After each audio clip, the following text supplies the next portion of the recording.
Olá pessoal, voltamos para o programa Geração RVC. Hoje a gente está falando sobre a evolução na área da metrologia, a arte de medir. Para isso eu estou recebendo aqui, não só a arte de medir, né? Tem outra, a ciência tem arte, também tem várias outras itens aí dentro também de importância, como o próprio Dilton já tinha comentado aqui no bloco anterior. Então, para isso, estou recebendo aqui o Dilton Júnior, ele que é gerente técnico da empresa Presertec, e também ele é mestre na área de metrologia e tem um vasto conhecimento e experiência nessa área. 25 anos. A gente está ficando velho, hein, Dilton? Puxa, o tempo passa. Ô, Dilton, fala para a gente exatamente o que significa medição. Então, medir você caracterizar algo. É você caracterizar, por exemplo, essa mesa aqui, ela tem um diâmetro de tanto, consegue aguentar tanto de peso, entendeu? Ela é feita de tal material, com tal composição, é você caracterizar qualquer coisa. Isso é muito importante, que você caracterizar significa você conhecer. E se você conhecer, significa que você vai tomar uma decisão suficiente para poder, de acordo com a medição que você fez. Então, quanto mais confiável a medição que você tem, melhor a decisão que você vai tomar sobre um produto. Isso que você está falando é interessante, porque se você mede errado, você toma uma decisão errada. E pior de tudo, quando você acha que mediu certo. E que acha que mediu certo, aí você tem um valor verdadeiro e valor encontrado, essa incerteza vai te levar a um erro que vai tomar uma decisão errada. Isso é muito crítico, né? Essa decisão errada. Sim, exatamente. Aí quando você está falando, por exemplo, que nós falamos anteriormente, questão de remédio e tudo. Então, como funciona, por exemplo, dentro de uma indústria que produz remédio, um princípio ativo, por exemplo, que tem uma quantidade de princípio ativo miligramas, esse controle é muito rigoroso, essa medição é muito precisa, né, Dilton? Sim, sim.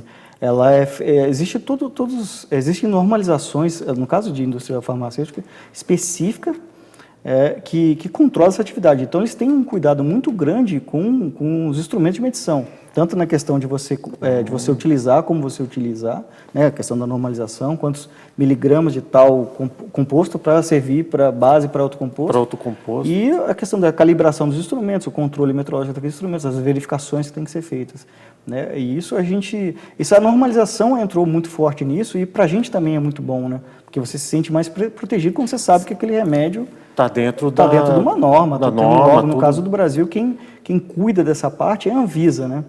Não é minha área, né, que é a parte de vigilância sanitária, mas é a Anvisa que cuida, mas é muito interessante esse... Mas com certeza ela tem um aporte do Inmetro para regulamentar tudo isso, né? Acho que eles se conversam, sim, né? É um outro órgão federal que eles têm na caso de medição, eles têm Você falou de equipamento, quais são os principais equipamentos de medição que são mais usuais hoje em dia? A gente conhece a dona de casa treina, essas coisas, mas tem mais equipamentos, né? Você tem todos os tipos de instrumentos possíveis, né? Por exemplo, aqui, você tem instrumentos que medem a quantidade de luz. Tem vários tipos de grandeza, Grandezas, né? Exatamente. O que a gente ainda não consegue medir são sentimentos humanos, o resto a gente mede tudo, né? Cheiro também, talvez cheiro é uma coisa que... ainda está meio assim, entendeu? Talvez o dia que conseguirem desenvolver isso aí, você vai ver assistir um filme com cheiro.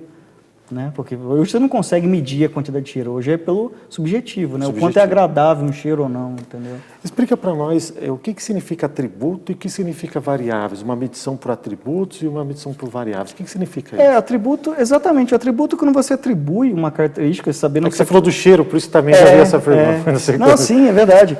Por exemplo, assim, quer ver um exemplo clássico disso aí é cor. Cor, você tem instrumentos que medem cor, né? É um instrumento muito complexo, que ele mede em vários ângulos. Tem o colorímetro.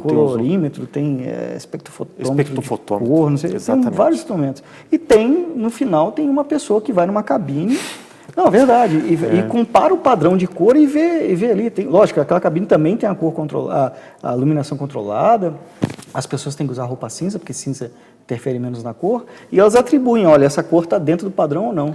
Entendeu? É muito interessante, é uma unidade que você tem a variável e você tem o atributivo. E tem que ter o ser humano ali fazendo esse comparativo. Tem. A dona de casa, por exemplo, quando ela compra um refrigerador ou compra um produto, ela olha e fala, isso aqui está com risco, uma coisa, é uma forma de atributo, né? Sim, ela porque ela não consegue medir aquele risco, não consegue medir aquela sujeira, mas visualmente você consegue enxergar.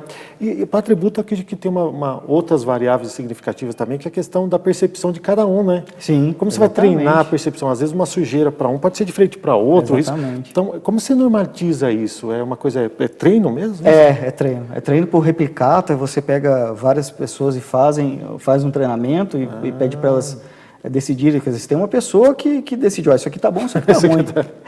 Que realmente é o padrão, né? Você pode até ter algum instrumento de medição que te ajude a decidir, Legal. mas sempre tem a pessoa que está ali, o mais experiente, geralmente é a pessoa mais experiente, né?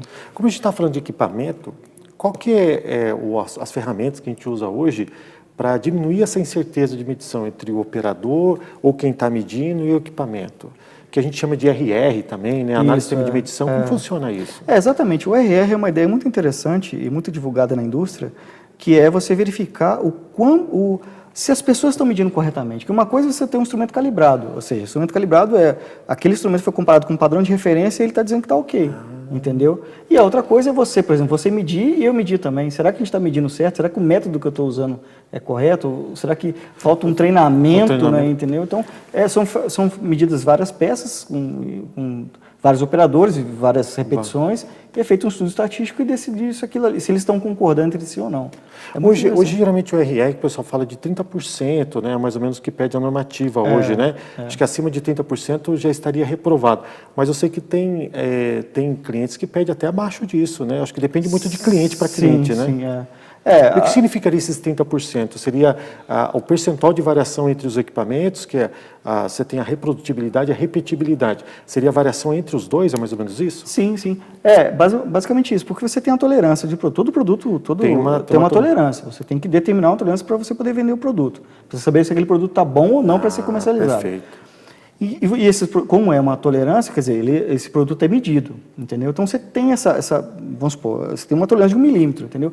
O quanto desse 1 milímetro de tolerância é consumido pela variação entre operadores, entre instrumentos de medições. E quanto menor esse fator, menor que 30, menor que 10, melhor é para a empresa, ela tem uma folga maior para o produto variar na tolerância dele. Entendeu? E o que ele está encontrando está mais próximo do valor verdadeiro, que é o que vai entregar para o cliente. Exatamente. Porque a grande questão é você proteger o teu cliente, né? Você poder vender um produto com qualidade. E assim, dentro que você falou um pouco anterior, o que é padrão? O que seria esse padrão? E como ele é normatizado, esse padrão? Ele é um padrão, algo normatizado, algo atribuído como padrão. Por exemplo, você pega um peso padrão para uma balança, entendeu? Por exemplo, todo mundo lidar com balança ao todo tempo. Então, você tem que ter um pezinho padrão lá de 1 quilo para verificar aquela balança. Aí é 1 quilo, mas é 1 quilo mesmo, né? Não é 1 quilo e 100, não é 1 quilo e 100. Vamos para um breve intervalo? Sim. Pessoal, não saia daí, tem mais informação e conhecimento para vocês no último bloco, então acompanhe a gente até o final. Voltamos já com o programa Geração RVC.